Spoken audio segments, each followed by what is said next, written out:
श्री राम। आज से ही भरत अपन माँ कैकई के त्याग कैले बा।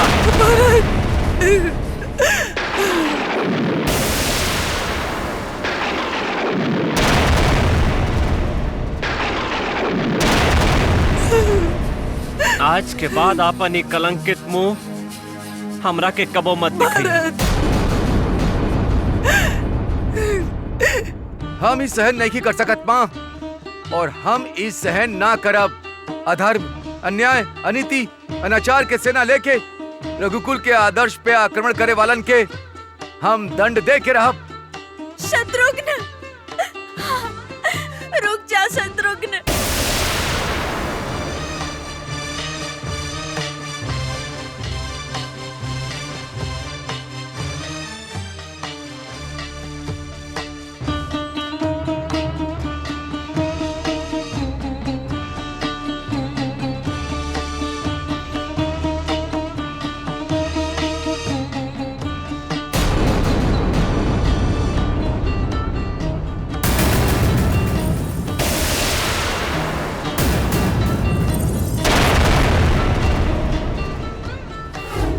मंथरा के बहकावा में आके ही कई महाराज दशरथ से दोनों वर्ग मांग ले ली।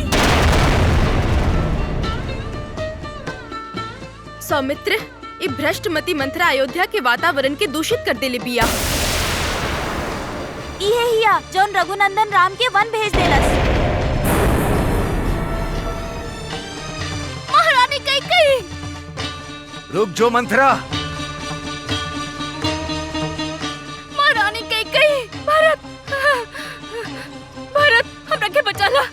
शत्रुघ्न, तू एगो स्त्री पर हाथ उठेबा? ये स्त्री ना हिया भैया, ये हमने के सुखी परिवार के आग लगावे वाली राक्षसी हिया। ये हमने के पिताजी की हत्यारी नहीं। बचपन से ही राम भैया के तिरस्कार करत आयल भी आई, और एक कारण आज भैया और भाभी के वन में जाए पड़ल बा। हमें पापिन के जीवित ना छोड़ा भैया। शत्रुघ्न, यदि तू स्त्री पे हाथ उठैला तो राम भैया रुष्ट हो जाई हैं। काहे? राम भैया भी तो ताड़का के वध कैले रहा, और ई मंत्रा वो ताड़का से कम नहीं खे। चंडालिन कहीं के। हमरा के बचा ला भरत, हमरा के बचा ला।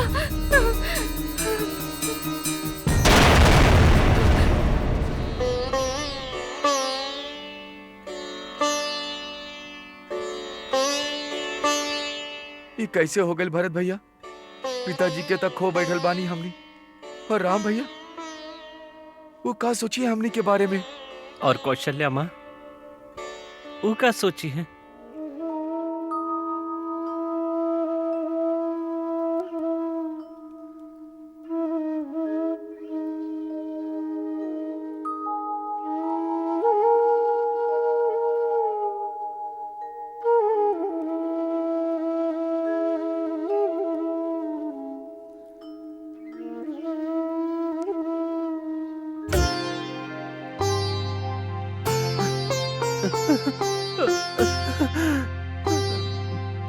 तू आ गई ना भरत, शोक मत कर भरत,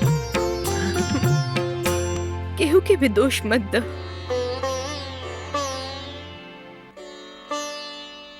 होनी तो हो गई।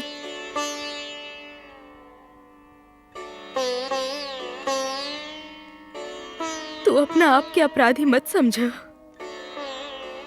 हम जाने तानी राम तहरा अपन प्राण से भी अधिक प्रिय बा।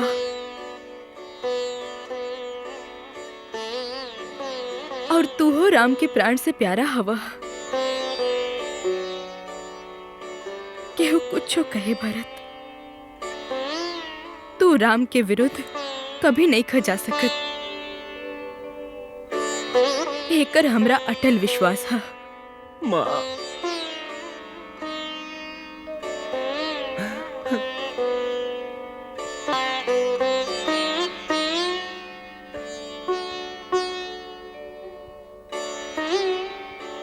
हम कब से तहार प्रतीक्षा करत रही भरत।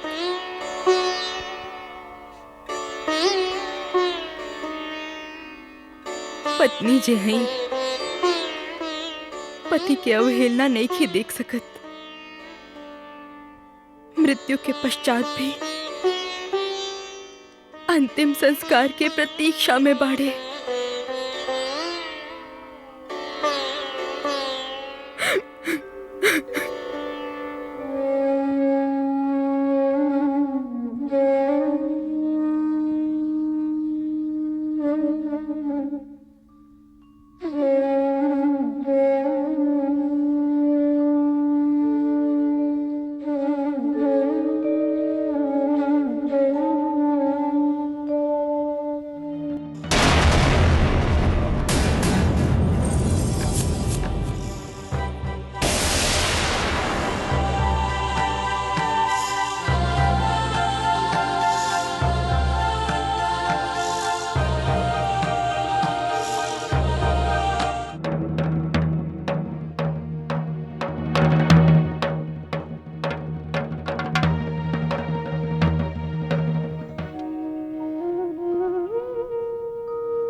गुरुदेव, राजसभा रउआ के सुने खातिर तैयार बा।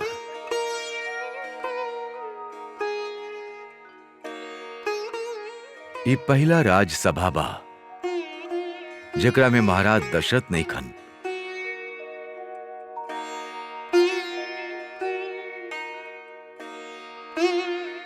मृत्यु एगो ऐसन होनी हा जेकरा के केहू नहीं के टाल सकत। ऐसे हमनी के ना ता केहू पे क्रोध करे के चाहिए और ना ता केहू के दोष देवे के चाहिए।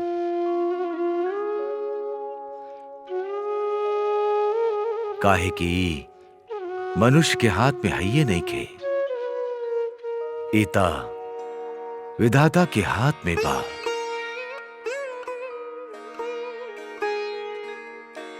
महाराज दशरथ के कमी के ता पूरा नहीं कल जा सकत, किंतु वो कमी के पूरा करे के प्रयास हमने के अवश्य करे के चाहिए।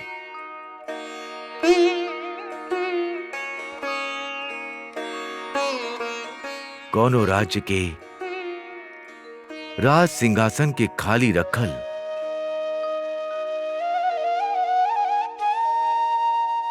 कदापि उचित नहीं खे। ऐसे हे भरत, राजा जौन राजपद तहरा के देले बाड़े ओकरा के स्वीकार करा। काहे सभासद लोग? हाँ, ये उचित बा। हाँ, ये उचित बा। ये उचित बा। हाँ, ये उचित बा।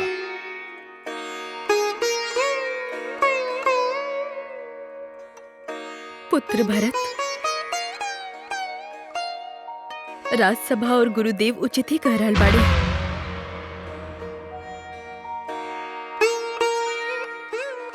आपन गुरुदेव और आपन पिता के वचन के पालन करा। ए समय अनाथ भइल अयोध्या के सनाथ करा भरत।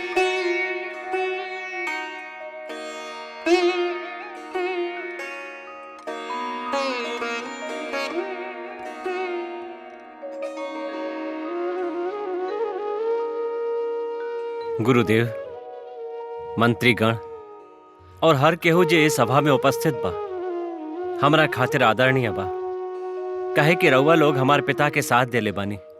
रउआ सभे के विनती हमरा खातिर आज्ञा बा परंतु हम ही राम भैया के वनवास के कारण बानी। यहाँ घटित सब अनर्थ के कारण हम ही बानी। और रउआ लोग हमरा के राजा बनावल चाहत बानी।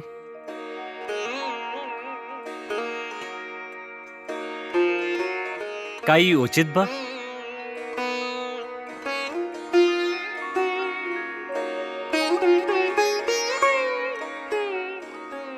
राजा के उपाधि से अधिक हमरा राम भैया के छोट भाई की उपाधि प्रिय बा।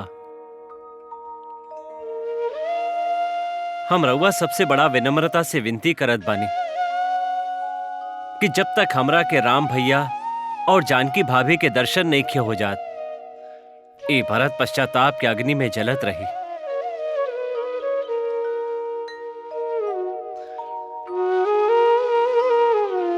हमार कल्याण तो राज सिंहासन के सेवा में बा, एकरा पर बैठे में ना। जौन तरह प्राण के बिना एगो शरीर निष्प्राण हो जाला,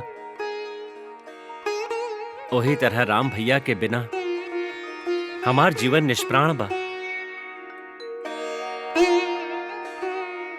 यदि हम इस सिंहासन पर बैठा तानी तो हमार धृष्टता होगी। हम तो केवल इस सिंहासन के सेवक हैं और एकर प्रभु बाड़े केवल श्री राम।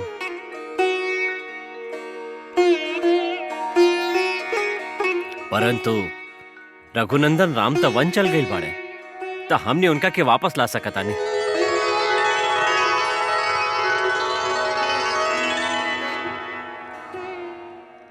यदि हमने सब मिल के चलब और राम भैया से विनती करब तो वो ना कर सके हैं।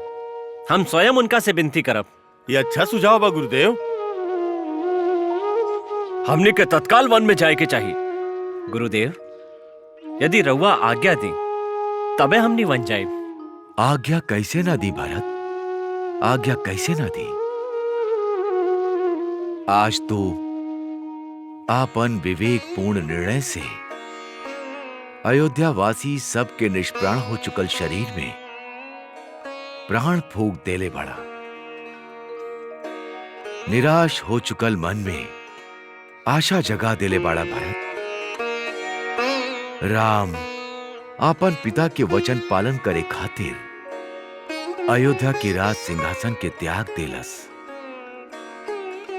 और तू आपन बड़ भाई के न्याय दिलावे खातिर चक्रवर्ती सम्राट के सिंहासन के तुच्छ मान रहल बाड़ा।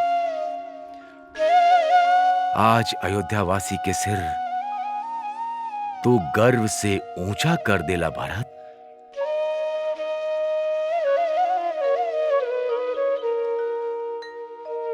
अयोध्या के सूर्य अस्त होखला के बाद भी केहू के ना लागी कि अयोध्या के सूर्य अस्त भइल बा, बल्कि ऐसन लागी कि सूर्य पहले से भी अधिक तेजस्वी होके उदय भइल बा तारा रूप में भरत। हमनी वन अवश्य जाए।